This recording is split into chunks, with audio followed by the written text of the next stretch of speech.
bisa menutupnya kan gitu. Ada jalannya, tetap ada jalan seperti itu. Tetapi untuk jangka pendek, segera saja aset yang dipunya suami apa, aset yang punya istri apa, kemudian aset-asetnya itu yang ada segera dijual untuk menutup utang itu kan itu. Sehingga mulai dari nol belajar lagi, merangkak lagi, hati-hati, tidak seperti kemarin. Jadi kalau utang untuk memulai usaha itu tidak layak ya, karena usahanya sendiri belum menghasilkan, kita sudah diambil, sudah harus membayar apa jasa dari pinjaman atau utangan itu sendiri gitu loh. Jadi utang itu hanya layak kalau dipergunakan untuk pengembangan usaha, artinya sudah berjalan baik, kemudian mau dikembangkan di tempat lain misalnya, atau dilebarkan lagi sayapnya dan sebagainya. Itu bisa, tapi kalau utangnya untuk memulai usaha jangan bermimpi ya bisa berhasil utang untuk memulai usaha dari nol gitu ya. Sekali lagi karena usaha belum tentu menghasilkan, tetapi sudah harus membayar jasa, bunga dan sebagainya kan. Nah kalau itu kemarin sudah merupakan satu kesalahan, maka kemudian berikutnya jangan sampai terulang. Tapi kesalahan itu harus dibayar kan itu. Nah dibayarnya apa saja aset yang punya itu segera dijual. Apakah itu perhiasan, ataukah itu mungkin tanah atau rumah ibaratnya, ya lebih baik dijual untuk bayar utang daripada kita hidup kemudian tertekan secara psikologis oleh utang itu. Jangan berharap datang ke majelis ini kemudian minta tolong untuk dibayarkan utang mau membayar. Tidak ada yang mau seperti itu. Ya, tidak ada yang mau seperti itu. Ya, jadi meskipun zakat itu juga boleh diperbolehkan untuk algorim orang-orang yang utang gitu aja, gampangnya, yang berutang, berimin gitu ya, orang yang berutang. Ya, tetapi kebanyakan lembaga-lembaga dakwah itu juga tidak mau menanggung itu. Dulu ketika utang tidak konsultasi, sekarang ketika tercekik utang baru kemudian datang-datang minta tolong, bahkan minta dibayarkan dan sebagainya. Biasanya jawabnya kurang lebihnya seperti itu kan itu. Ya, itu jawab alasan saja yang untuk mengelak menanggung orang. Karena kalau satu orang itu nanti dikabulkan, nanti yang lain itu berderet-deret banyak sekali yang berjejer-jejer juga habis nanti uang dakwah untuk tanggung orang-orang yang tidak karuan hidupnya dengan lebih besar pasak daripada tiangnya tadi kan gitu. Alhamdulillah kan gitu. Jadi saran saya sekali lagi segera aset-aset yang ada diidentifikasi, kemudian dilikuidasi, kemudian digunakan untuk bayar utang, kemudian mulai dari nol. Ibaratnya kalau harus ngontrak rumah tidak ada masalah, daripada nanggung utang sekian ratus juta yang jelas itu kalau itu di bank bunganya juga tidak sedikit kan itu.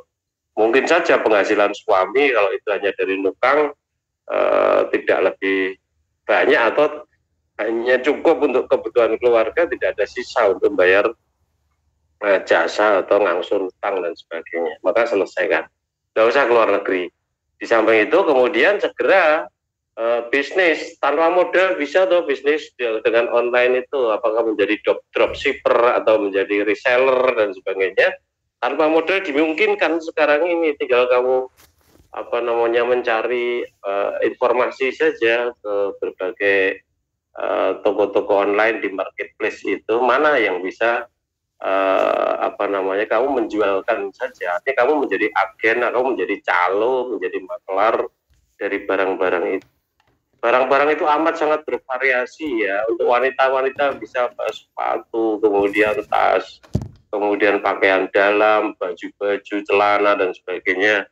Kamu bisa dropshipper banyak tanpa modal sama sekali. Modalmu hanya bikin akun di Shopee, bikin akun di Tokopedia, bikin akun di marketplace yang lain, kemudian ambil foto-foto mereka. Kalau sudah komunikasi nanti akan diberikan foto-foto dan sebagainya itu, kemudian tampilkan profil dengan foto-foto yang sangat menarik di situ ya, sehingga lebih menarik daripada yang punya, yang aslinya sana yang punya kan gitu ya. Jadi Tentang harga, kamu bisa membuat dua toko. Yang satu toko harganya wajar, yang satu toko mungkin harganya bisa kamu bikin sangat tinggi, gitu ya. Yang itu jaga nih wong-wong sing kesusu dan sebagainya, kejeblong dan sebagainya, tidak paham dan sebagainya, kamu bisa dapat untung banyak, gitu. Ya, jangan. Saya melihat itu banyak ya, satu orang itu bikin toko ada 4-5 di satu platform marketplace itu, iklannya juga persis sama, ini persis sama dan sebagainya. Tapi banyak di antara toko-toko itu yang mereka itu apa namanya dusta, bohong, ngapusi dan sebagainya. Kamu jangan seperti itu. Jadi jadikan kejujuran kamu itu sebagai senjata utama untuk sukses, ya. Jadi ngapusi contohnya saja, saya beli wallpaper misalnya saja, panjangnya itu 10 meter harusnya satu roll, tetapi yang terkirim ternyata 7,5 meter. Kalau kita beli 10 roll kan gitu ya, itu sudah berapa kebohongannya kan, itu kerugiannya berapa. Saya beli jaring ya, jaring kayak jaring tanaman itu ya, itu apa namanya, iklannya itu 20 meter kali 3 meter gitu ya. Tapi ternyata yang 20 meter kali 3 lebar 3 meter, panjangnya 20 meter. Ya, tetapi ternyata yang dikirimkan hanya 10 meter. Itu kebohongan begitu banyak. Nah, itu jangan ditiru yang seperti itu, tapi kamu tetap mengangkat kejujuran. Kan itu. Ambil dropshipper yang baik, dilihat itu tuh chat yang ada di situs toko itu positif enggak. Kalau dia mencurigakan, ya, tidak positif atau tidak jujur dan sebagainya, ada yang komplain dan sebagainya, itu jangan ngambil dropshipper yang seperti itu. Jangan mengambil distributor atau supplier yang seperti itu. Ya, insya Allah kalau kamu ikhlas karena Allah itu melakukannya, mengorbankan kesempatan untuk keluar negeri, kemudian untuk ke bisnis di dalam negeri supaya bisa bantu suami dan sebagainya, insya Allah tahu hatinya itu. Insya Allah akan diberi jalan keluar. Tetapi kalau hanya kebohongan saja, yang di luarnya mulutnya manis, tetapi ternyata hatinya tidak semanis mulutnya tadi, Allah juga tahu. Maka urip rekoso itu digawe dhewe, urip kepenak itu digawe dhewe, karena Allah itu memberikan kemudahan kepada kita demikian banyak. Ya, tetapi manusia itu sendiri yang sering membuat dirinya itu rekoso, kesek-sek, uripe apa namanya, kejelungup-jelungup dan sebagainya. Itu harus kita sadari, ya. Mohon ampun pada Allah. Nah, sekarang kemudian mulai dengan hidup yang baru, dimulai dengan tobat, bayar utangnya semaksimalnya dengan menjual aset-aset yang ada. Sama sekali jangan jaga ke orang lain. Orang tuamu saja mungkin tidak mau ikut bayar kalau itu sudah ada 200 juta seperti itu, apalagi ke orang lain, gitu ya. Berdiri di atas kaki sendiri semaksimalnya.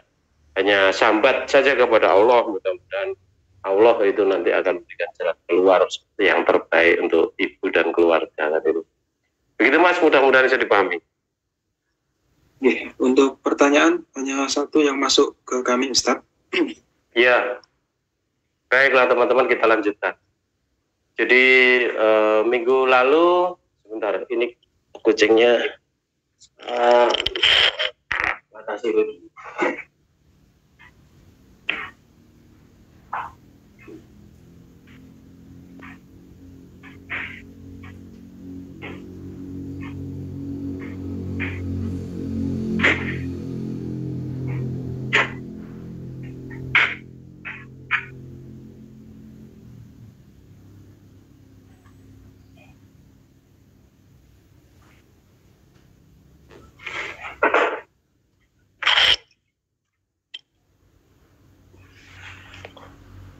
Baik, minggu lalu kita sudah bicara tentang Al-Fatihah, ya. Panjang pembicaraan tentang Al-Fatihah ini, insya Allah. Kalau kita menguasai tafsir atau pemahaman tentang Al-Fatihah ini, itu sebenarnya sudah cukup untuk bekal hidup, ya, untuk keselamatan kita di dunia wal akhirah. Ya, karena intinya Al-Quran, induknya Al-Quran itu juga Al-Fatihah ini, yang Ummul Quran itu adalah Al-Fatihah itu, kan itu. Ya, maka kita perhatikan betul, ya, kita pahami betul ya, kemudian kita amalkan dalam kehidupan sehari-hari betul-betul gitu loh. Artinya betul-betul kita mentransformasikan diri kita masing-masing sesuai dengan kehendak Allah yang ada di dalam Al-Fatihah ini kan itu. Nah, kali ini kita akan bicara tentang apa yang sudah kita sedikit singgung minggu lalu. Kalau minggu lalu kita bicara tentang esensi dari pesan yang ada di dalam Al-Fatihah itu adalah penghambaan. Ya, penghambaan. Artinya kita memang tidak ada pilihan lain, kita sebagai makhluk yang diciptakan oleh Allah itu memang ya diwajibkan untuk menghambakan diri kepada Allah. Nah, diwajibkan untuk menghambakan diri kepada Allah itu ya, firman Allah sendiri kan gitu. Nah, Al-Fatihah ini adalah upaya dari Allah itu sendiri untuk menuntun, untuk membimbing, ya, untuk menyadarkan hambanya, menyadarkan manusia, ya, bahwa mereka itu betul-betul hamba Allah. Ya, mereka itu betul-betul hamba Allah yang punya kewajiban menghambakan diri kepada Allah, gitu. Bukan yang lain-lain kan itu. Ya, maka di dalam pertemuan kali ini kita akan bicara tentang Al-Fatihah yang minggu lalu kita singgung, di 2 minggu lalu kita singgung dibagi doa. Artinya Allah itu di dalam sebuah hadis qudsi itu berkata bahwa Allah Ta'ala qasamtu sholata baini wa baina abdi nisfaini. Aku telah membagi sholat, ya, aku telah membagi sholat, ya, qasamtu sholata baini wa baina abdi, di antaraku dan ya, di antara hambaku, nisfaini, menjadi 2 bagian. Artinya sholat itu adalah nama lain Al-Fatihah, ya, 2 minggu lalu sudah kita singgung. Artinya aku telah membagi Al-Fatihah itu menjadi 2 bagian, antaraku dan antara hambaku. Aku telah membagi sholat antaraku dan antara hambaku itu menjadi 2 bagian. Ibaratnya begini, ini ada roti itu kemudian dibelah menjadi 2, yang satu untuk Allah, yang satu untuk hambanya, gitu. Sesederhana itu. Ya.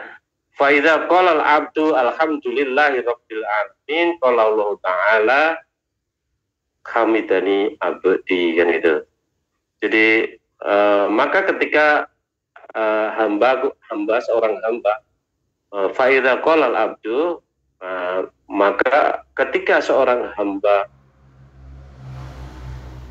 berkata gitu ya, alhamdulillahirabbil alamin, segala puji bagi Tuhan, alhamdulillah, segala puji bagi Allah Rabbal alamin, gitu ya, alhamdulillahirabbil alamin, gitu ya.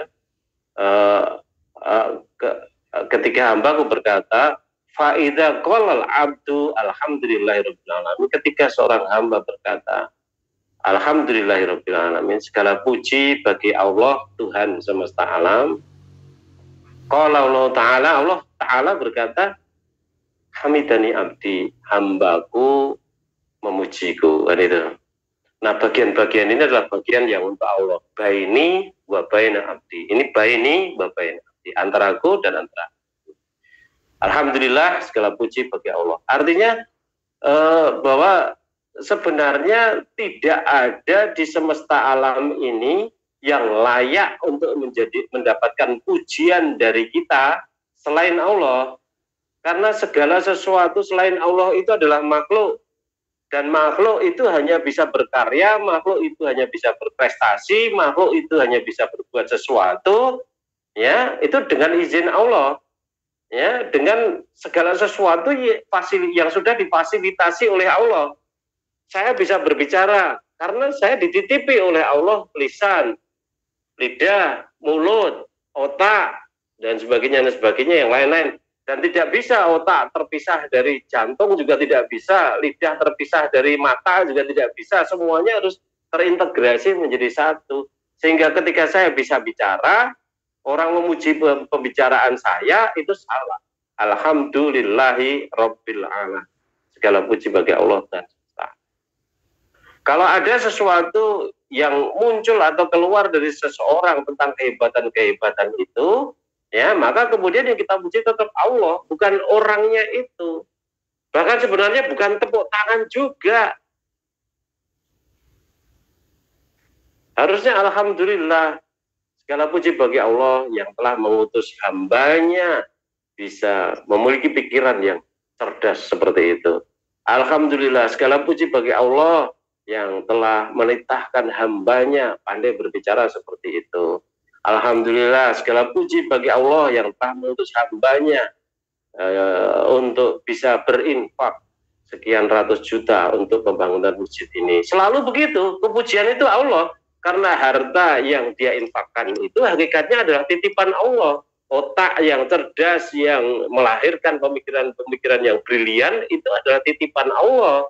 Tutur kata yang manis, yang indah, yang mengandung berbagai macam kebijaksanaan dan sebagainya, itu semuanya juga titipan Allah, bukan yang lain-lain gitu loh. Maka segala puji bagi Allah.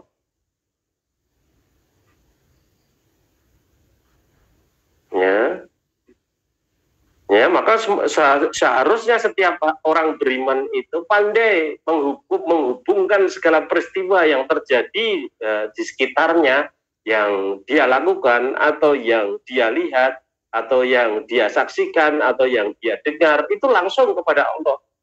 Sehingga pujian-pujian itu mengalirnya kepada Allah, bukan kepada orang lain, apalagi kepada dirinya sendiri. Ingat hadis yang disampaikan oleh Rasulullah SAW bahwa ada hasungan supaya kita itu menabur pasir ke wajah orang yang memuji di depan kita, memuji kita di depan kita.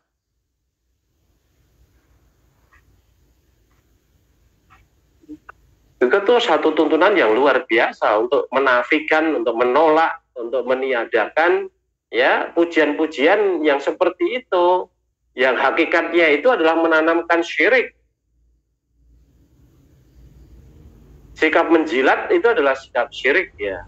Ketika kita berhadapan dengan orang-orang yang kita anggap lebih hebat dari kita, lebih tinggi dari kita, lebih berwibawa daripada kita, maka kita menjilat, itu namanya syirik.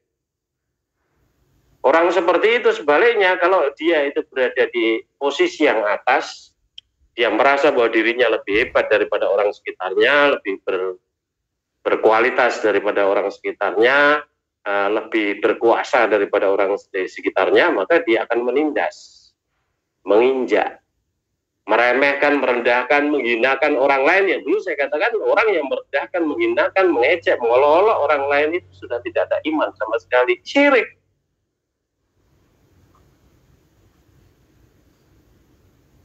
Ya, artinya apa? Artinya ketika kita memuji Allah itu seharusnya sudah disertai dengan ya kesadaran bahwa saya tidak boleh berbuat syirik, saya tidak boleh berharap dipuji oleh orang-orang sekitar saya. Dan kita tahu bahwa 3 orang yang pertama kali masuk neraka itu adalah orang-orang yang mereka itu orang-orang hebat, yang mati di medan perang, yang alim, kemudian yang banyak harta, yang secara dohir orang-orang melihatnya mereka itu menafkahkannya fi sabilillah, tetapi menjadi ahlun nar, golongan yang pertama, kloter pertama. Karena sikap yang seperti ini berharap pujian dari orang lain, riya.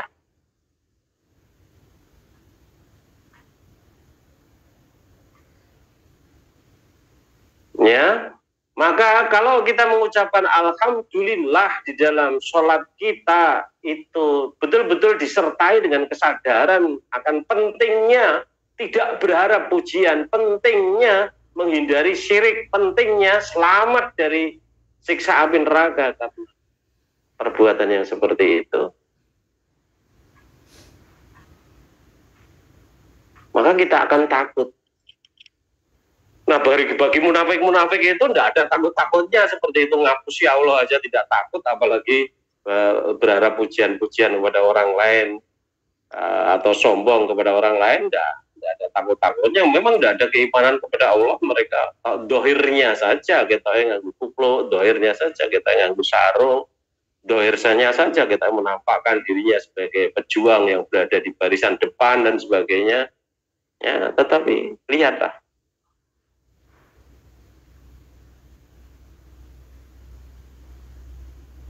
Ya, sekali lagi, alhamdulillah. Fa idza qala al-'abdu alhamdulillahi rabbil alamin, qala Allah Ta'ala hamidani abdi, hambaku memujiku. Artinya Allah bahagia dipuji oleh hambanya. Ya, bukan dalam arti oh pangkatku muda, bukan, tetapi kalau hamba itu sadar bahwa yang dipuji itu hanya aku saja, dia selamat fid dunya wal akhirah. Tetapi kalau ternyata ia memuji uang lebih daripada Allah, memuji istrinya lebih daripada Allah, memuji suaminya lebih dari Allah, memuji pimpinannya lebih daripada Allah, yuranu gunane itu belum namanya ndobos. Alhamdulillah ya, hanya lelamisan saja, hanya formalitas saja. Hanya omong kosong saja, alhamdulillahnya itu kan. Ya, memuji orang lain tidak boleh, berharap pujian juga tidak boleh. Puji orang lain di depannya, berharap pujian juga tidak boleh. Memang alhamdulillah segala puji itu hanya milik Allah saja. Pujian itu hanya milik Allah saja. Lillah, alhamdulillah. Pujian itu milik Allah.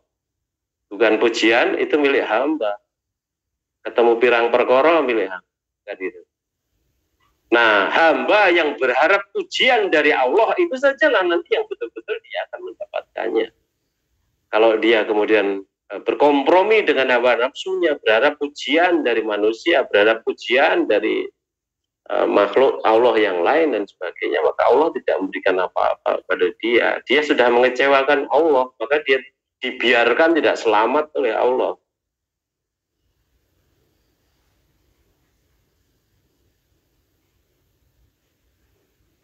Nah, cuma sayangnya seseorang itu hanya bisa memuji Allah kalau dia itu mengenal Allah. Kalau tidak mengenal Allah, tidak mungkin akan memujinya.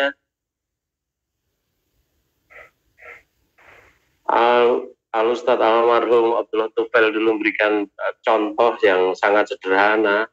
Ada seseorang alim yang dia itu membuat buku, ya, kemudian ada orang lain yang dia itu membeli buku itu, kemudian ketika orang alim itu datang berkunjung kepada orang itu, kemudian orang yang beli bukunya tadi menyatakan kekagumannya, membeli bukunya dan sebagainya. Orang alim tadi ketika melirik bookshelf-nya itu rak bukunya, kok ternyata buku yang dia tulis, yang dia beli tadi, dibeli oleh orang yang berada di depannya tadi, kok ternyata belum dibuka, masih terlipat rapi dalam plastiknya, tentu dia akan kecewa. Bohong itu orang itu, karena dia belum membaca bukunya. Bagaimana mungkin dia bisa menilai karyanya hanya dari judulnya? Don't judge the book by its cover, katanya begitu. Jangan menilai sebuah buku dari covernya saja. Isinya seperti apa kan itu. Cover bisa menyesatkan, apalagi kalau dikasih tanda tanya judulnya. Ya, seseorang tidak mungkin ya memuji Messi, Lionel Messi atau Ronaldo kalau dia tidak pernah menyaksikan permainan bolanya. Bagaimana lincahnya Messi untuk mengecoh pemain lawan dengan kocek kesana kesini, sehingga para lawannya berjatuhan, bertumbangan dan sebagainya, sehingga dia bisa melewati 3, 4, 5 pemain kemudian masukkannya ke dalam gol. Bagaimana Ronaldo juga mengocek bolanya tidak sehebat Messi, tetapi kemudian dengan tendangan geledeknya bisa menyarangkan bola ke dalam jaring dari jarak yang jauh dengan kecepatan yang sangat tinggi. Itu juga satu kelebihan tersendiri kan gitu. Semakin sering dia menyaksikan permainan bola mereka di lapangan, semakin mengenal dia, semakin memuji dia, tetapi semakin jauh dari menyaksikan kehebatan-kehebatan itu, tidak mungkin juga dia bisa memujinya karena tidak mengenalnya. Begitu juga kepada Allah, semakin sering, semakin intensif kita berkomunikasi dengan Allah, beraktivitas dengan aktivitas-aktivitas yang disukai Allah, dituntunkan oleh Allah, diperintahkan oleh Allah, diasung oleh Allah dan sebagainya itu, ya akhirnya kita semakin mengenal kehebatan Allah itu sendiri. Makin banyak belajar tentang sifat-sifat Allah, ya kita semakin mengenal Allah. Dua ujung tombak untuk mengenal Allah, yang pertama adalah belajar ya tentu saja tentang kehebatan Allah, keagungan Allah gitu ya, baik melalui ayat-ayat qauliyah maupun ayat-ayat kauniyah, dan itu kemudian berikutnya adalah beramal dengan amal yang disukai oleh Allah, yang bikin kita semakin dekat dengan Allah, dekat dengan Allah kan itu. Semakin kenal, semakin mudah untuk memuji Allah. Karena kita menyadari bahwa diri kita itu sebagai hamba Allah itu kecil, tidak ada apa-apanya, tidak punya kekuatan apa-apa sama sekali di hadapan Allah. Kalau orang yang tercerdas sekalipun ya, ketika kemudian dia otaknya dimiringkan oleh Allah sedikit gitu saja, itu sudah tidak ada harganya orang seperti itu. Jadi saksi juga tidak diterima. Dari karyawan pekerja PNS atau ASN atau apapun ya bakal segera di pensiun dini, orang-orang seperti itu diberhentikan. Jadi pegawai perusahaan pun kalau tadinya cerdas sudah menjadi seorang manajer, bahkan direktur atau komisaris pun sekalipun ya, dia akan segera dilengserkan kalau kemudian otaknya yang cerdas tadi kemudian konslet dan tidak mampu digunakan untuk berpikir normal lagi, dikhawatirkan akan merugikan perusahaan, menjadikan bangkrut, pemegang sahamnya menjadi rugi, tidak mau perusahaannya dipimpin oleh orang yang seperti itu. Ya, kita bisa menyaksikan betapa banyaknya tetangga kita, teman kita, orang yang kita kenal, bahkan orang yang tidak kenal sama sekali yang kemudian muncul di berita bahwa dulu dia seorang olahragawan yang hebat, tetapi sekarang setelah mengalami stroke dia lumpuh, tidak bisa berbuat apa-apa, bahkan menyuap sesuap nasi ke mulutnya pun tidak bisa. Nah, kita sudah 30 tahun, 40 tahun, 50 tahun kita menyuap nasi setiap hari berkali-kali, memakan makanan dengan tangan kita setiap hari berkali-kali, ya, tetapi tidak pernah mensyukuri akan nikmat dipinjami oleh Allah dengan tangan yang normal, tangan yang sehat, dengan lidah yang bisa merasakan pahit, asin, manis, dan gurih, dan sebagainya, tidak berterima kasih kepada Allah.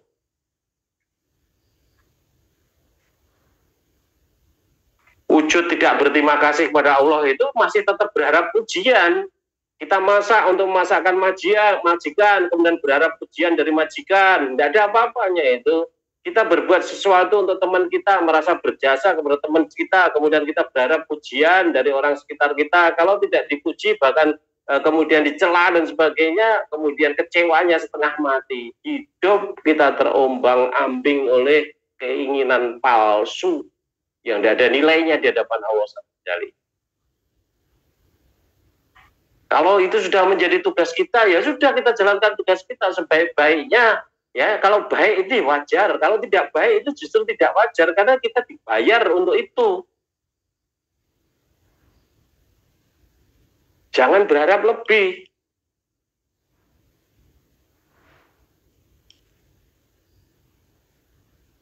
Nah, itu bisa kita lihat ketika kita menyajikan makanan bos kita suka, apa yang tersentuh di dalam hati? Memuji diri kita sendiri atau kita memuji Allah? Kalau memuji diri kita sendiri, wah itu karena tadi saya kasih ini, kalau tidak saya kasih itu, mesti tidak enak. Seolah-olah otak yang kamu punya, seolah-olah pemikiran cerdas yang kamu miliki, seolah-olah tangan, mata yang bisa dipergunakan untuk memilih bumbu-bumbu, menakar bumbu-bumbu yang kita persiapkan itu seolah-olah bukan pinjaman dari Allah. Sehingga bukan alhamdulillah yang keluar dari mulut kita.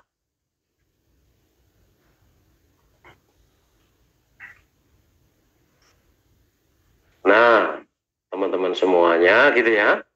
Kalau tadi Allah itu suka, senang, bahagia, ridho dengan kita memujinya, itu betul-betul ridho karena kita memuji dengan benar. Tidak hanya sekedar alhamdulillah, lisan kita yang mengucapkan, tetapi hati kita kosong. Ya. Nah, itu harus kesadaran disertai dengan ilmu. Ya, ketika kita mengucapkan alhamdulillah di dalam sholat maupun di luar sholat itu, karena itu ada konsekuensinya, gitu loh.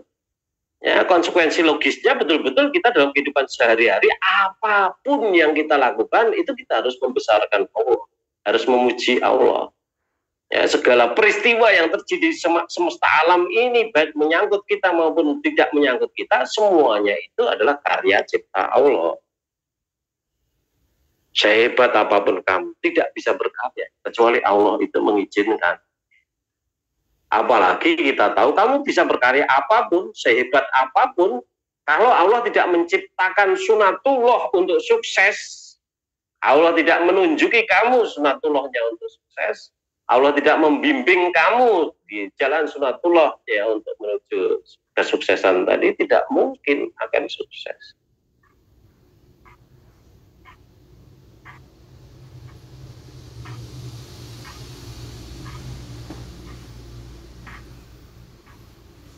Cerita berapi-api di depan teman. Tadi hampir saja kecelakaan. Ketika mobil di depan saya itu ngerem begini, saya begini. Kalau itu saya begitu, saya menghindar ke sini. Ketika saya jatuh, saya koprol, berguling-guling dan sebagainya. Gombal.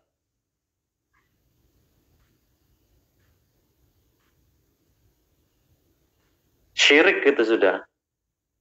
Allah yang menolong kamu, Allah yang menyelamatkan kamu. Kamu kecilkan, kamu nafikan. Kamu abaikan. Yang kamu tonjolkan adalah egoisme, anania, syirik.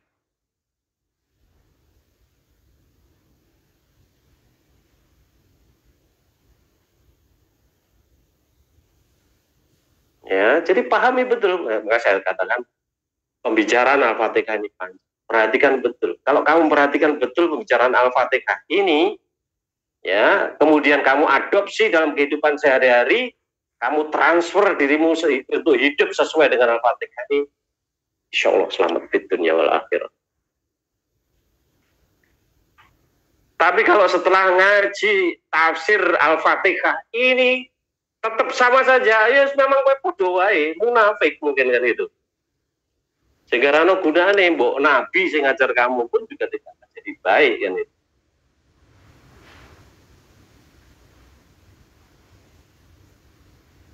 Jadi dengan alhamdulillah satu ayat ini pun kamu sudah bisa merubah ya, artinya sudah perilaku, tutur kata, pemikiran, ya, perasaan hati itu betul-betul sudah harus dirombak. Jangan merasa diri kita hebat. Wah, aku guru daerah kok. Karena apa-apa di guru daerah ini. Aku pengurus kok.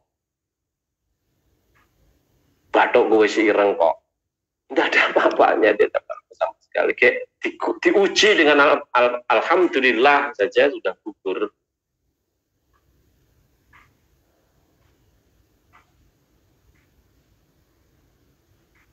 Ya, alhamdulillahirabbil alamin.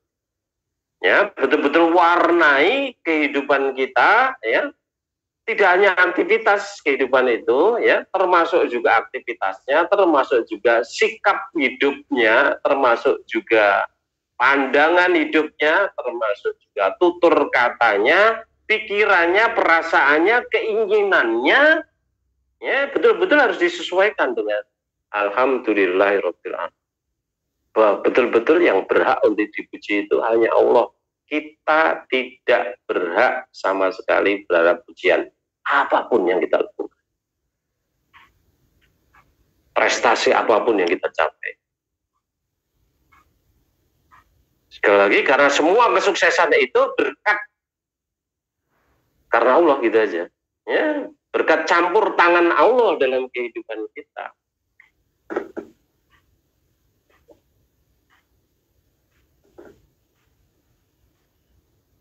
sunatullahnya yang menciptakan Allah, fasilitas yang kita gunakan untuk menuju kesuksesan juga menyiapkan Allah, otak yang kita gunakan untuk memikirkan jalan-jalan menuju kesuksesan itu juga titipan Allah. Ya, mata, tangan, kaki, keterampilan yang kita gunakan untuk mencapai kesuksesan itu juga semuanya adalah pinjaman Allah.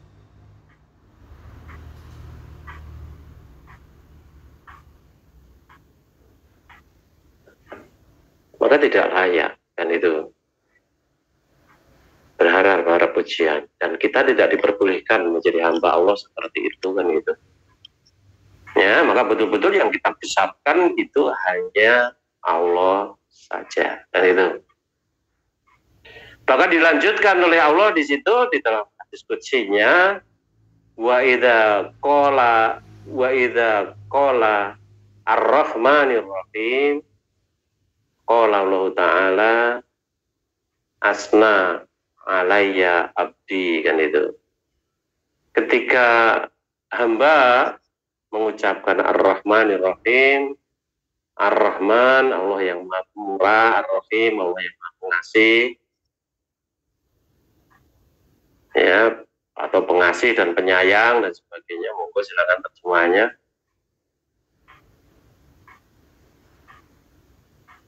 Qala Allah Ta'ala asna alayya abdi, hambaku memujiku sekalian. Sekali lagi, hambaku menyanjungku. Hanya dengan sanjungan yang lebih hebat lagi daripada tadi kan gitu. Nah, kita sudah belajar kaitannya dengan Ar-Rahman dan Ar-Rahim yang seharusnya tidak akan pernah lupa di dalam benak kita. Hanya sebenarnya cukup dengan Ar-Rahmanir Rahim itu saja, karunia diberikan kepada kita sudah cukup bagi kita sebagai hamba Allah itu gitu loh.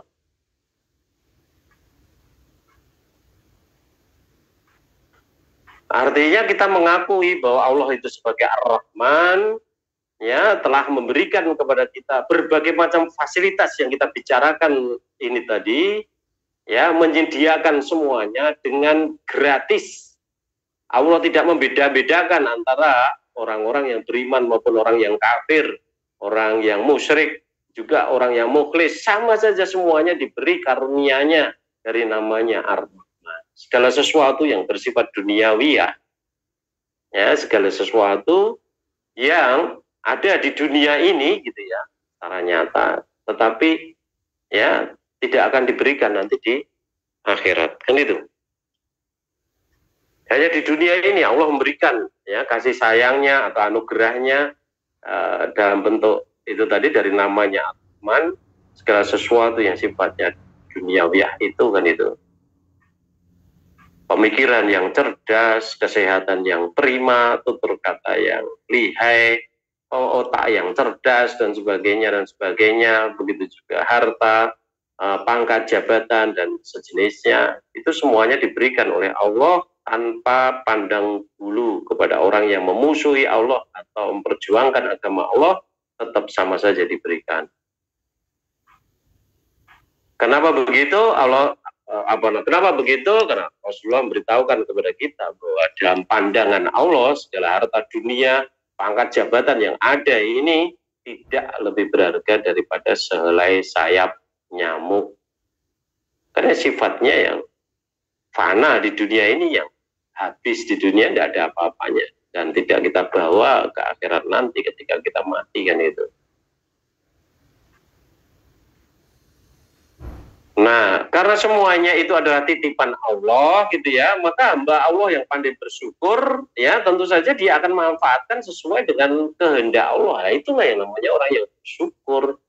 Artinya kalau perasaan ini itu juga titipan Allah, perasaan ini juga harus diatur supaya kita sesuai dengan kehendak Allah.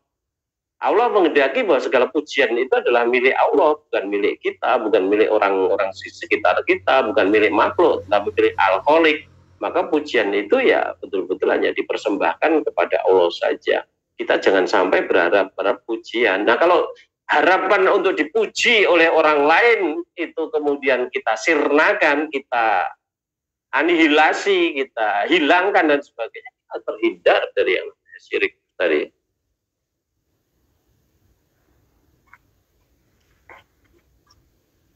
Artinya ketika kita melakukan sesuatu, ya lakukan sesuatu secara maksimal. Ketika hasilnya maksimal, indah, bagus, dan sebagainya, tidak kemudian berharap pujian dari manusia, tapi harapannya adalah pujian dari Allah.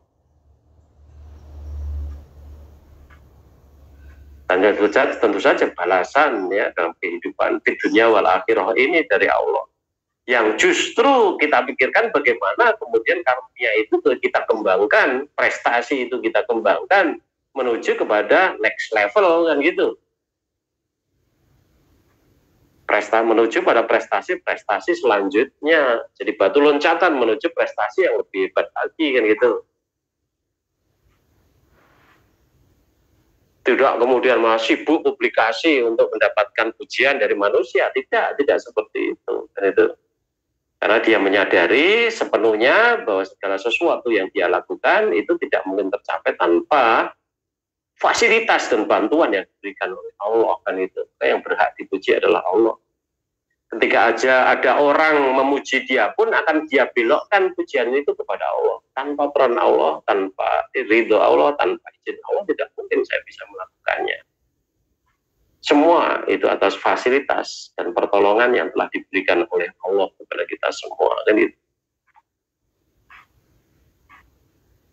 Ya, Ar-Rahman tadi artinya Tuhan yang Maha Pemurah itu memberikan segalanya kepada kita, ya, menyediakan segalanya kepada kita, ya, untuk kita syukuri tentu saja, ya, bukan untuk kita banggakan, bukan untuk mengharap untuk mendapatkan pujian dari manusia. Pujian hanya datang dari Allah saja, dipuji dan yang bisa kita mintai sebagai pujian adalah Allah saja, bukan yang lain-lain. Yang berhak menilai kita adalah Allah. Ya, jadi fasilitas sudah diberikan kepada Allah oleh Allah kepada kita semuanya, ya, itu kita tinggal memanfaatkan semaksimalnya, maka kembalikan hasil karya itu kepada Allah kan itu. Nah, kemudian karena karunia-karunia yang diberikan oleh Allah kepada kita sehingga kita bisa berkarya, sehingga kita berprestasi, sehingga kita bisa nampak hebat di mata orang lain itu oleh Allah dinilai tidak lebih berharga daripada sehelai sayap nyamuk. Karena tidak lebih berharga daripada sehelai sayap nyamuk, maka kemudian jangan sampai kita kikir dengan harta, dengan prestasi, dengan apapun yang kita miliki untuk, ya, kepentingan ummah, untuk kepentingan orang lain. Khairun nas anfa'uhum linnas. Sebaik-baik manusia adalah yang bermanfaat untuk orang lain. Maka orang beriman yang dia betul-betul berharap pujian hanya datang dari Allah saja, dia akan berusaha mencari kesempatan untuk bisa memanfaatkan dirinya untuk kepentingan orang lain.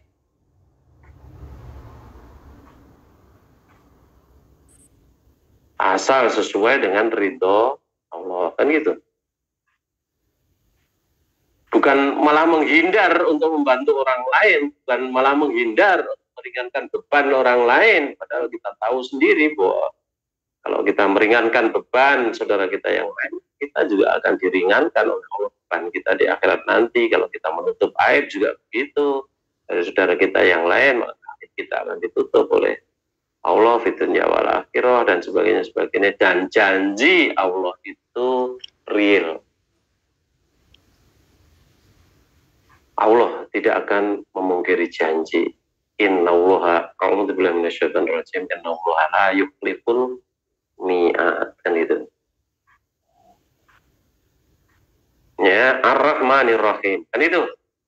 Ya, dengan karunia yang diberikan oleh Allah, apakah itu berwujud uang ataukah itu berwujud harta kekayaan ataukah itu berwujud ketinggian derajat, pangkat dan sebagainya, ya, semuanya itu adalah titipan Allah kepada kita kan gitu.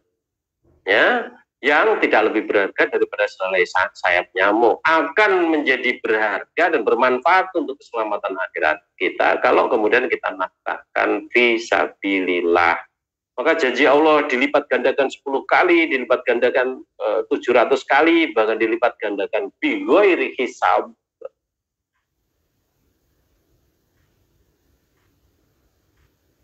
Kalau kemudian ternyata kita mendapatkan satu amalan yang dibalas oleh Allah bighairi hisab, sudah pasti tempat yang layak bagi kita adalah surga. Tidak mungkin Allah memberikan karunia yang begitu besar kepada kita kalau kemudian Allah tidak ridho kepada kita. Kalau Allah itu ridho kepada kita, tidak mungkin Allah akan menyiksa-Nya, kan gitu. Logika sederhana. Nah, maka hamba Allah yang dia itu betul-betul dengan penuh kesadaran memuji Allah saja, tidak memuji yang lain, berharap pujian dari Allah saja, tidak berharap pujian dari yang lain, ya, maka dia akan memanfaatkan semua fasilitas yang dia miliki, dalam tanda petik, semua fasilitas yang dititipkan oleh Allah kepadanya, dalam arti yang sesungguhnya, untuk jalan Allah. Supaya ya segala sesuatu yang dititipkannya itu menjadi bermanfaat di akhirat nanti untuk keselamatannya.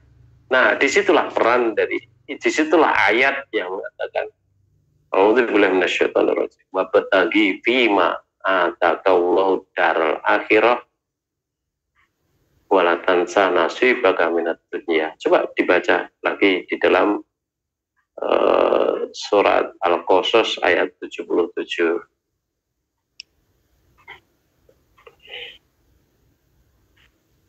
Quran surat Al-Qasas, surat yang ke-28 ayat 77.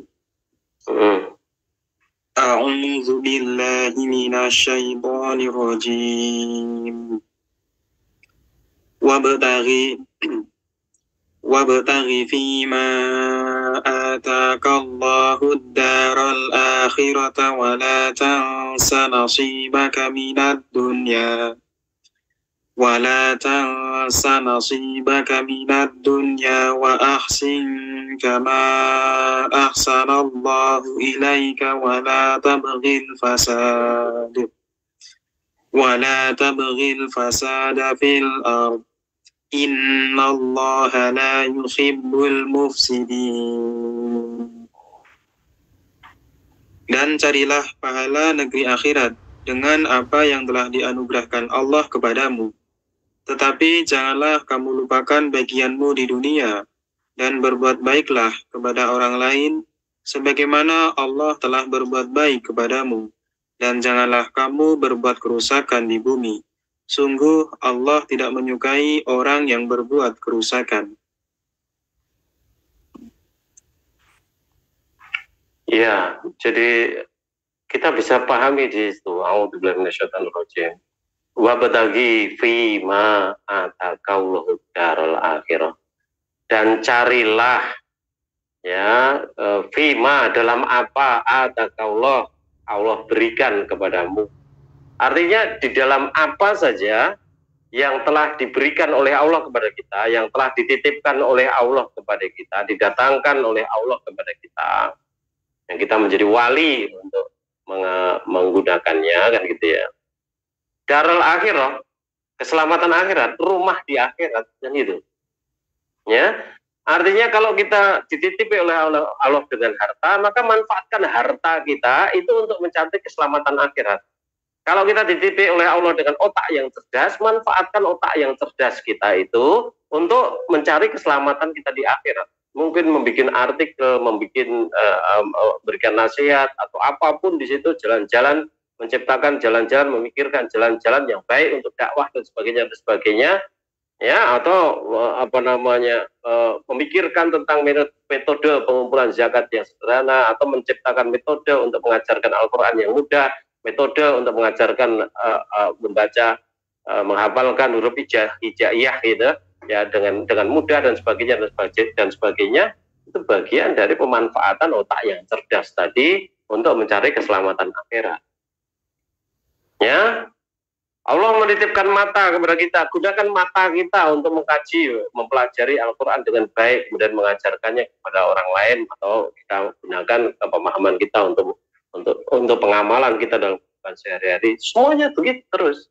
Apapun yang diberikan, Allah menitipkan kepada kita posisi sebagai ketua ini, ketua itu, pimpinan ini, pimpinan itu. Manfaatkan betul untuk keselamatan akhiratmu. Tidak kemudian memanfaatkan betul untuk menindas orang yang kamu anggap itu mengancam eksistensimu dan sebagainya, gombal di tanah apa.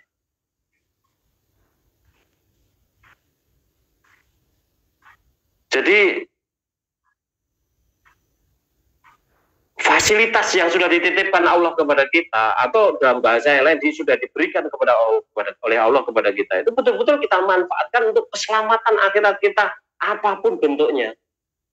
Kita punya mobil kita gunakan fisabilillah. Kita punya rumah kita sudah gunakan untuk tempat ngaji, tempat kelompok, tempat fisabilillah dan sebagainya dan sebagainya. Kita punya tanah, kita wakafkan untuk majelis, kita gunakan. Itu namanya kita betul-betul mengamalkan wabtaghi fima ataqallah darul akhir. Urusan dunia wala tansa nasibaka minad dunya, dan jangan kamu lupakan bagianmu di dunia. Kita punya tanah, sebagian tanah ya kita tempati untuk rumah dan tempat tinggal dan sebagainya. Setelah beraktivitas seharian, pulang di situ istirahat, bangun lagi, nanti menghambakan diri kepada Allah dengan berbagai bentuknya, pulang lagi di situ untuk istirahat dan sebagainya dan sebagainya. Motor juga begitu, dipakai untuk kepentingan fisabilillah, kemudian istirahat. Mobil juga seperti itu, terus begitu. Uang juga begitu, yang lain-lainnya juga begitu. Pikiran kita, kecerdasan kita, tutur kata kita yang lancar, berbicara dan sebagainya, semuanya arahkan ke sana.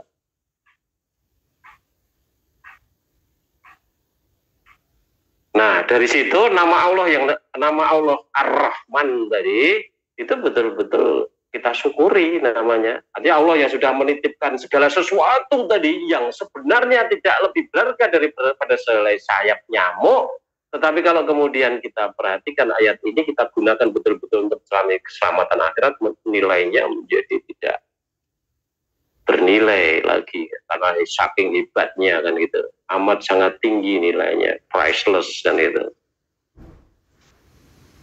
luar biasa. Ya.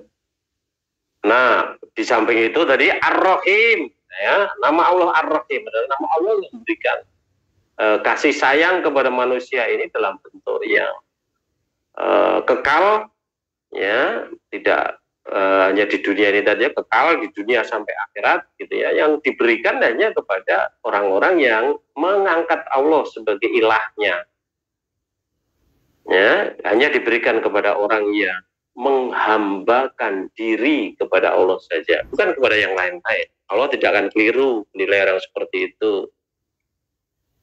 Kita sampai di orang masjid munafik ya bisa, ya, kita infaknya banyak ya munafik juga bisa, syirik juga bisa. Maka ingat 3 golongan orang yang pertama kali masuk neraka ini, itu menjadikan kita tidak silau kepada siapapun yang kalian hadapi, karena yang besar di benak kalian itu hanya Allah saja. Yang lain itu kurcaci rambut jaji kan gitu. Kalau mereka itu membesarkan Allah, mereka mengagungkan Allah, nampak dari sifat-sifatnya dalam kehidupan sehari-hari, kita kemuliaan akhlaknya itu kita hormati. Tetapi kalau harusnya agama Allah itu menjadikan akhlaknya mulia, memuliakan orang yang mulia, merendahkan orang yang memang rendah gitu ya, tidak sebaliknya. Justru kalau sebaliknya itu dia menjadi tidak berharga sama sekali. Cukup sederhana, ya, artinya cukup sederhana untuk menilai orang seperti itu ketika dia paham alhamdulillahirabbil alamin gitu ya, segala pujian itu betul-betul datang dari Allah gitu ya.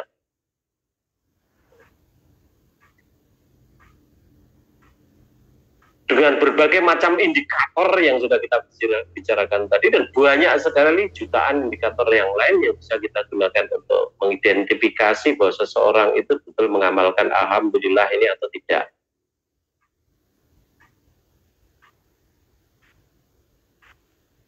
Kembali Ar-Rahim adalah nama Allah yang memberikan kasih sayangnya yang bersifat kekal tetapi tidak universal. Kata Ar-Rahman tadi itu bersifat universal tetapi tidak kekal. Universal diberikan kepada siapapun, kafir maupun mukmin, musyrik maupun mukhlis.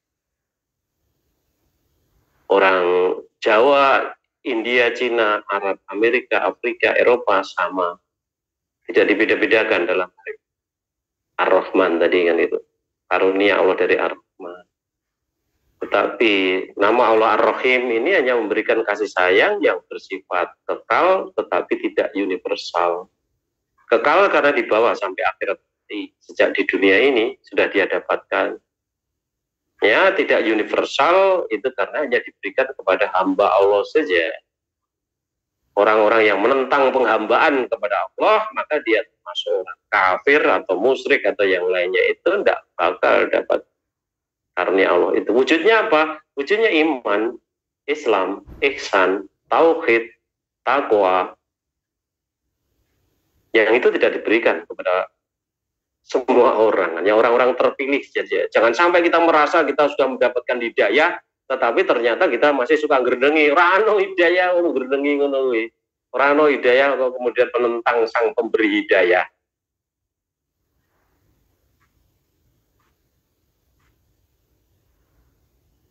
Ya, enggak ada. Ya, jadi ya bersyukur kepada orang-orang yang betul-betul sudah mendapatkan karunia Allah yang kedua ini sebagai Ar-Rahim ini kan gitu.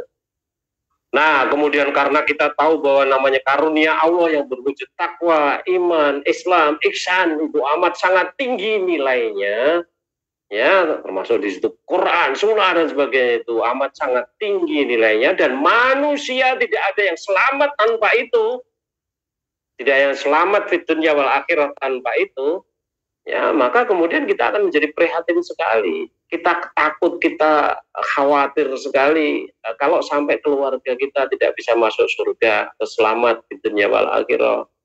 Kita juga prihatin sekali, kita khawatir, kita takut sekali kata orang-orang yang kita kenal di sekitar kita, teman kita, sahabat kita juga tidak selamat ya, dalam kehidupan yang kekal di akhirat nanti. Orang itu akan khawatir sekali, takut sekali kepada siapa saja di dunia ini yang kemudian akhirnya harus masuk neraka, disiksa kekal selama-lamanya. Dia tidak rela ketika dia paham. Karena dia tidak rela, maka dia akan mendukung dakwah full charge, sungguh-sungguh. Dan dia manfaatkan harta dan dirinya betul-betul di jalan Allah. Tidak ada jalan yang lain. Itu orang yang mensyukuri nikmat yang diberikan oleh Allah dari nama Allah Ar-Rahim. Maka kemudian harta pangkat jabatan yang tadi dinilai kecil oleh Allah itu betul-betul akan dia manfaatkan untuk suksesnya dakwah, untuk suksesnya menyelamatkan keluarganya, menyelamatkan temannya, sahabatnya, menyelamatkan siapa saja yang dia kenal, menyelamatkan orang yang dia tidak kenal maupun dia kenal. Karena hanya dengan jalan itu manusia itu bisa selamat. Kita bahagia ketika 2014 Pak Jokowi mencanangkan revolusi mental. Karena kita berharap dengan revolusi mental itu betul-betul mental kita sebagai bangsa Indonesia, moralnya itu jadi berubah, meningkat, baik.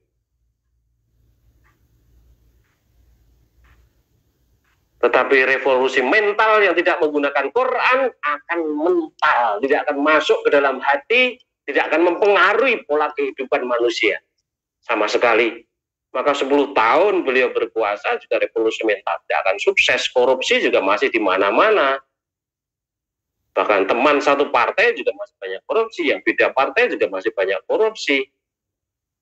Ya, bahkan yang terjadi kedoliman di berbagai tempat yang lain seperti Gorontalo akhirnya amuk massa, seperti Rempang juga rakyat memberontak dan sebagainya. Kita takut akan terjadi hal-hal yang lebih hebat lagi di depan nanti. Gagal revolusi mentalnya. Kan itu. Kita tahu akan gagal kalau tanpa melibatkan Al-Quran. Kalau manusia itu bisa menjadi baik tanpa Al-Quran, untuk apa Allah mengutus Nabi? Untuk apa Allah menurunkan firman-Nya dalam Alkitab Al-Quran itu? Tidak ada gunanya. Jangan berharap seseorang manusia akhlaknya bisa baik tanpa Quran. Tidak mungkin. Tanpa Quran Sunnah, tidak mungkin kan itu. Lebih dalam lagi tanpa bimbingan Allah, lebih dalam lagi tanpa karunia Allah yang iman, Islam, ihsan tadi, ya, tanpa peran Allah Ar-Rahim yang memberikan anugerahnya yang kekal tetapi tidak universal tadi ya. Nah, teman-teman semuanya gitu ya. Kalau kita paham betul yang namanya Ar-Rahman Ar-Rahim ini, sudah orang tidak akan punya daya juang yang lain kecuali hebat. Orang yang kendon-kendoni perjuangan, yang melemahkan perjuangan, yang ngenggok-ngenggok perjuangan dan sebagainya, itu tidak kenal yang namanya Ar-Rahim. Mungkin saja hanya kenal, tapi di lisannya saja, di kulitnya saja. Kalau dia betul-betul paham tentang itu, akan merubah kehidupannya.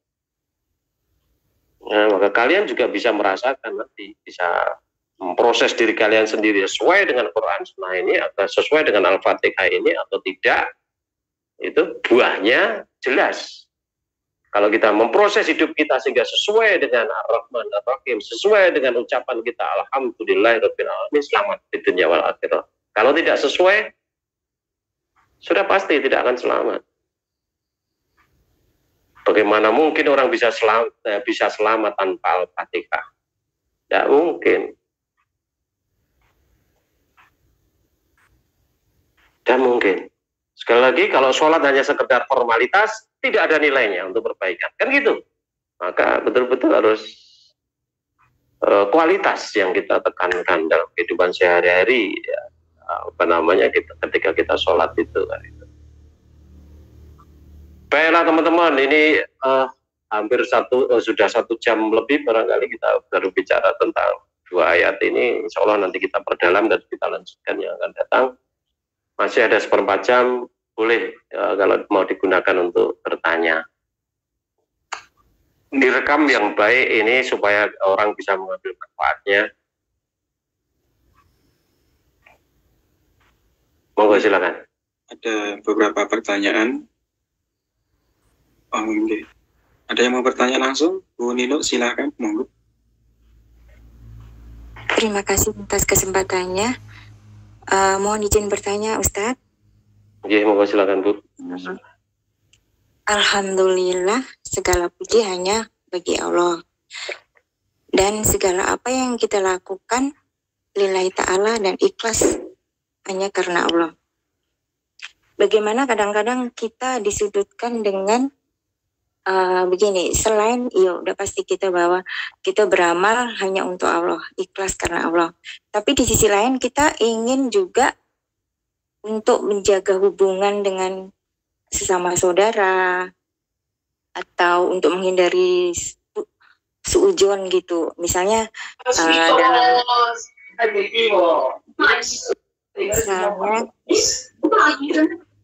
di majelis kita misalnya lagi di kegiatan. Bentar. Tolong bocornya ditutup dulu. Mas Bagus, Bunda Linda, Umi Fikri. Dilanjut, Bu Nino. Misalnya di majelis kita misalnya lagi ada kegiatan gitu. Kan kadang-kadang membutuhkan peran kita gitu. Kadang-kadang kan siapa yang ingin beramal silakan gitu. Jadi kadang-kadang kita juga ingin menjaga biar orang tuh enggak suudzon ke kita bahwa saya punya andil kok, saya ingin menyumbang ini misalnya gitu.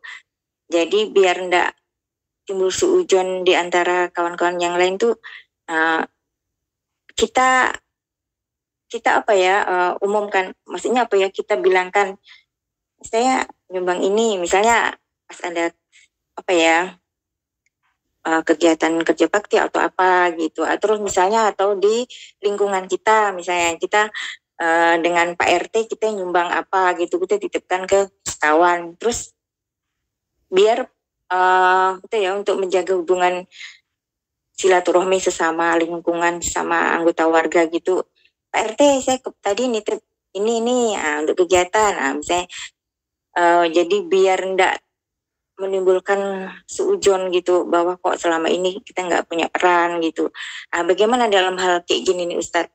Terus satu lagi gini, ada teman tuh dia menyumbang niatnya sabilillah karena dia dapat himbauan dari seseorang yang tidak dikenalnya bahwa dia minta sumbangan untuk sabilillah, bangun ini atau untuk santunan yatim piatu atau itu apa, tapi dia tidak tahu entah tentang kebenarannya itu, entah benar-benar untuk sabilillah atau untuk penyampunan anak yatim atau bukan, itu dia tidak tahu.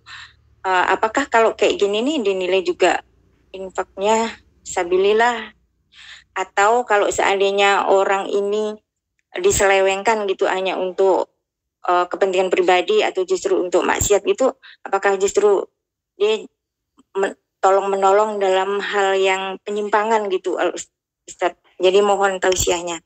Terima kasih. Baik, jadi yang pertama beramal untuk menghindari suudzon dan sebagainya. Itu namanya tidak beramal karena Allah. Beramal untuk dirinya sendiri. Dan kita tidak bisa menghindari suudzon orang lain. Orang lain itu banyak. Kita mau berbuat baik, kita mau berbuat apapun gitu ya. Orang itu yang tidak suka ya akan suudzon, yang suka ya akan husnudzon. Yang suka aja belum tentu juga husnudzon, betul kan itu. Maka jangan sampai kita beramal itu untuk itu namanya beramal untuk manusia dan untuk menghindari dugaan yang itu suudzonnya manusia kan itu. Jadi nyaman-nyaman saja amal ikhlas karena Allah, orang tahu atau tidak tahu tidak ada urusan. Orang mau suudzon atau tidak suudzon tidak ada urusan. Urusan itu hanya dengan Allah.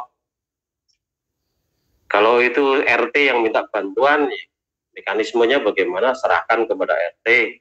Kalau perlu ada tanda terima, disimpan. Ada manfaatnya nanti untuk membungkam orang yang kakean ngomong suudzon tadi kalau suatu saat memang diperlukan. Kalau tidak diperlukan, tidak usah. Jadi hindari beramal untuk mencegah orang lain supaya tidak suudzon. Karena hakikatnya itu beramal karena manusia. Ya kan itu sama saja beramal untuk tadi kan di satu sisi kita berharap pujian, berharap pujian itu juga syirik. Nah kalau tidak memuji kan dia akan mencela. Nah suudzon itu kan bagian dari mencelanya tadi. Ya, jadi sekali lagi beramal betul-betul hanya karena Allah saja. Nah, kemudian pertanyaan yang kedua, kalau kita hanya beramal karena Allah saja, pertanyaan kedua menjadi sangat sederhana untuk dijawab gitu loh. Ya, kalau saya yakin, kalau saya tahu memang itu yayasannya baik, lembaganya baik dan sebagainya, saya sumbang. Kalau saya tidak yakin, saya tidak menyumbang. Rasulullah sendiri mengatakan kepada kita, dakma yaribu ila ma la yarib. Tinggalkan yang meragukan menuju kepada yang tidak meragukan. Ngapain harus membantu orang lain yang kita tidak jelas sedangkan di majelis atau di tempat yang sekitar kita itu betul-betul ada yang jelas yang bisa kita bantu kan gitu. Jadi membantu itu bukan kewajiban, maka jangan sampai tidak enak untuk tidak membantu, ya. Artinya untuk yang seperti itu kan itu bisa saja kemudian ketika kita membantu juga melalui transfer atau apa, tahu-tahu itu lembaga keuangan miliknya teroris, nanti kita menyesal kan itu. Maka ya sudah, yang jelas-jelas saja kita menyumbang kepada yang jelas, atau tetangga kita atau teman kita atau saudara kita atau majelis atau apapun yang memang jelas kita keluarkan hatta fisabilillah. Kalau tidak, tidak usah. Beramal juga tadi, jangan sampai kita beramal untuk menghindari celaan orang lain atau untuk mendapatkan pujian. Betul-betul harus kedua-duanya kita hindari. Biarkan anjing menggonggong, kafilah tetap berlalu. Ya nama anjing ya seperti itu. Gitu. Ya maka biarkan dia menggonggong gitu. Ingat kisah dua anak Adam, Habil dan Qabil itu yang diceritakan oleh Allah di dalam surat Al-Maidah ayat 27 itu. Yang dilakukan oleh Habil itu korban ikhlas karena Allah saja. Kemudian yang dilakukan oleh Qabil itu dia berkorban semaunya. Akhirnya yang berkorban semaunya tadi tidak diterima oleh Allah. Yang berkorban dengan sesungguhnya ikhlas karena Allah tadi, dia diterima oleh Allah. Qabil marah kepada Habil. Nah, kok yang dimarahi Habil bukan Allah yang dia marahi, bukan dirinya sendiri yang semaunya berkorban. Kok tidak dia marahi, kok dia marahi malah si Habil yang korbannya diterima, malah dia mengancam membunuh si Habil yang tidak bersalah apa-apa kepada Qabil. Itulah niat orang jahat itu seperti itu, maka tidak usah diurus. Ya tadi ibaratnya biarkan anjing menggonggong kafilah terus berlalu. Orang seperti ini juga tidak akan puas kalau dia sukses untuk menjegal, menggulingkan atau menghancurkan orang baik tadi itu, tapi dia akan dapat bayaran di Allah, oleh Allah di akhirat nanti. Kalau kita tetap konsisten mengamalkan alhamdulillahirabbil alamin, ini kita akan membung tinggi, meninggikan Allah terus di dalam hati kita, dan tidak berharap pujian dari apapun, dan tidak beramal karena siapapun, hanya beramal karena Allah saja. Yaitu namanya lillahi ta'ala tadi.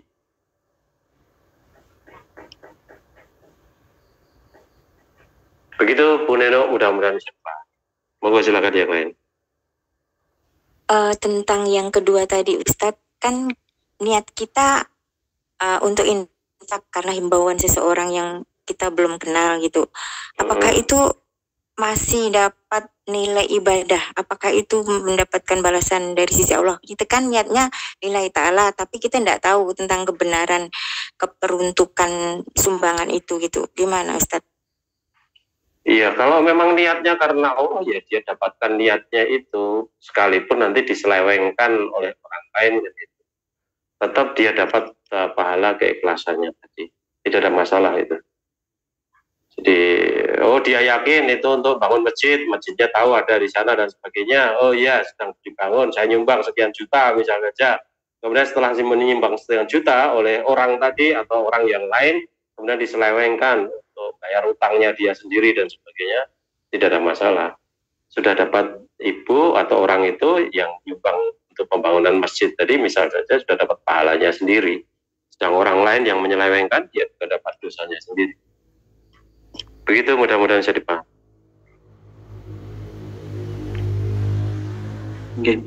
Mungkin satu pertanyaan tertulis lagi nggak Ustaz? Satu lagi ya. Ya silakan ya. Bagaimana sikap kita jika ada orang yang memuji kita? Kalau menurut hadis disuruh buat menabur pasir. Kalau untuk saat ini bagaimana Ustadz untuk mempraktekkan menabur pasir itu? Ya, sampaikan hadisnya itu kepada orang tadi. Boleh jadi orang tadi tidak tahu hadisnya. Dinasihati dia, wah jangan begitu. Wah jangan begitu. Kalau seseorang dipuji, seseorang yang sukses dipuji itu nanti dia lengah. Rasulullah sendiri melarang kita untuk memuji orang lain di hadapannya. Bahkan memerintahkan kepada kita untuk menabur pasir ke wajahnya kan gitu. Beritahu tentang hadis itu. Kalau diberitahu kok masih begitu, sesuatu taburi pasir betul.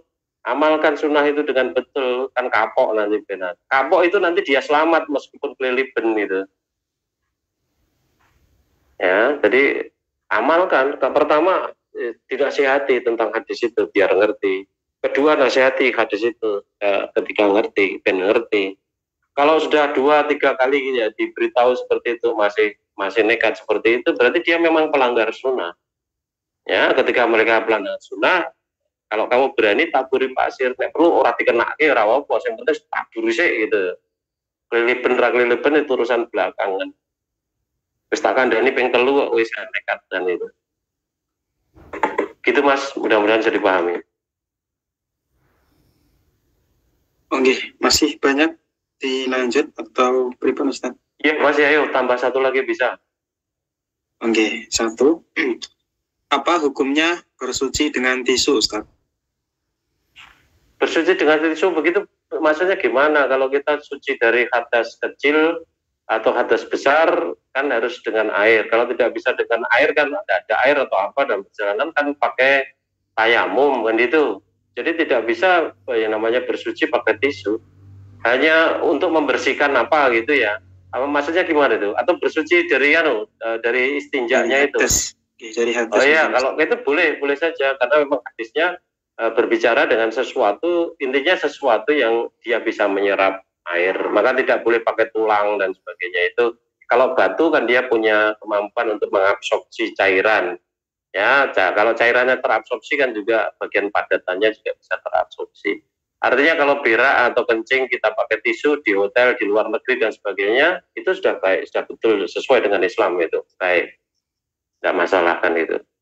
Di berbagai tempat lain di situ kan juga tidak lebih. Kalau di Indonesia ini di tropis itu amat melimpah air ya. Tetapi di negara-negara subtropis kan juga tidak banyak air ya. Air katakan kalau salju ya tidak manasi dan sebagainya, ademis kayak gitu kan gitu. Jadi memang boleh dengan tisu. Mamanya rano tisu kertas koran atau apa juga boleh kalau memang tidak ada air kan gitu. Tetapi karena selalu ada tisu di situ ya, di pesawat maupun di hotel-hotel ya kita gunakan itu. Nah itu ada tisu juga ada air, ya udah enggak apa-apa, gunakan airnya untuk bersihkan, kalau tisunya untuk mengeringkan juga baik kan gitu. Karena terlalu banyak air yang lembab itu juga bisa menyebabkan pertumbuhan jamur di sela-sela dan sebagainya itu kan itu. Sehingga dua-duanya bisa baik. Salah satu juga enggak apa-apa. Begitu Mas, mudah-mudahan bisa dipahami. Tambah satu lagi nggak Ustaz? Ya boleh. Bersuci. Ketika melakukan safar dan buang air kecil, air kencingnya menyiprat ke celana dan tidak bawa celana lain. Dan mau sholat, bagaimana solusinya Ustaz? Ya mampir dulu ke kamar mandi, kemudian dibersihkan itu, dicuci sedikit begitu. Kan tidak harus basah semuanya kalau memang anunya kecil sedikit tadi. Maka kita perlu kan ada celana dalam itu ya. Kencing dan sebagainya itu kan celana dilepas, celana panjang dilepas, apalagi kalau jin dan sebagainya pakai kepret-kepret itu, di celana panjang dilepas, kemudian tinggal celana pendek atau juga dilepas tidak apa-apa, kemudian baru duduk atau jongkok dan sebagainya tergantung klosetnya di situ. Tapi kalau sudah terlanjur begitu ya sudah, copot celananya itu yang kepercikan tadi, kemudian diambilkan air dari toiletnya atau wastafelnya atau apapun gitu, kemudian untuk mencuci ya, bersihkan itu kan tidak ada cara lain kan.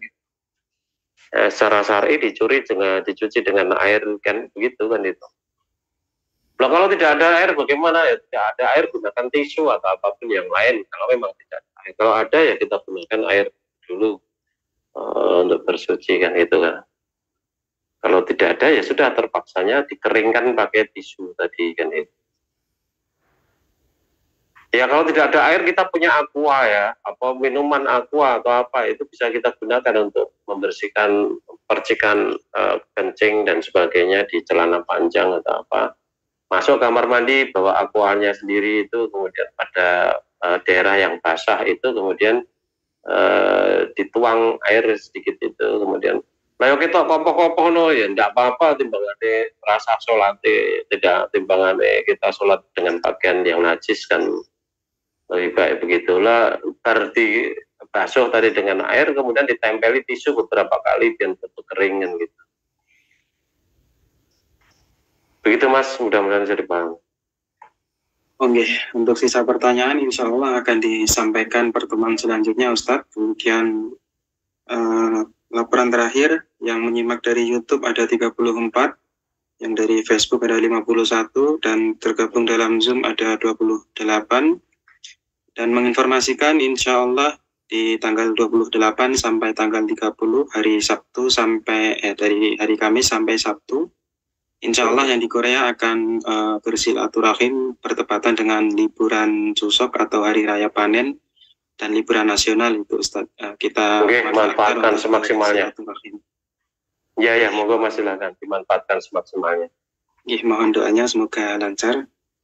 Kemudian yang terakhir, yang terakhir mohon doanya, tadi ada informasi budenya Mbak Farida meninggal dunia, mohon doanya Ustadz dan teman-teman semuanya.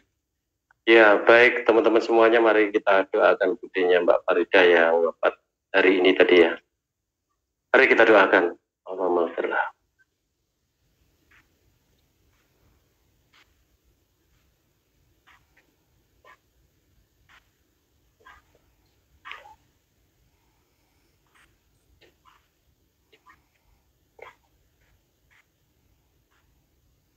Ya, masih ada lagi?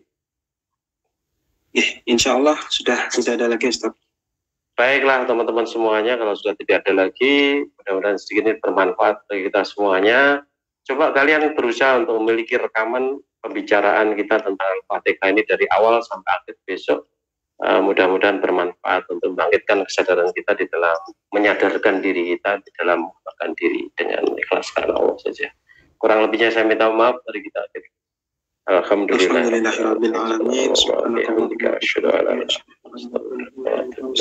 Assalamualaikum warahmatullahi wabarakatuh. Waalaikumsalam warahmatullahi wabarakatuh. Terima kasih Ustadz, selamat beristirahat. Ya, alhamdulillah Ustadz sudah keluar ya. Ya, alhamdulillahirrahmanirrahim. Telah kita ikuti dan simak tausiah dari beliau Ustadz Abdurrahman Suparno yang membahas tentang surat Al-Fatihah. Yang malam hari ini membahas tentang dua ayat kedua dan ayat ketiga. Ya, semoga bisa menambah ilmu agama kita dan bisa mengambil kebaikan. Terima kasih untuk partisipan yang selalu setia bergabung dengan kajian Komtas Korea. Semoga bisa istiqomah dan mendapatkan kebaikan. Dan untuk pertanyaan yang masuk ke kami belum kami sampaikan, mohon maaf karena waktu tidak mencukupi. Insya Allah akan kami sampaikan di pertemuan selanjutnya kalau masih ada waktu. Dari kami cukupkan. Banyak kurangnya kami mohon maaf. Kajian pada malam hari ini akan kami akhiri. Wabillahi taufiq wal hidayah. Wassalamualaikum warahmatullahi wabarakatuh.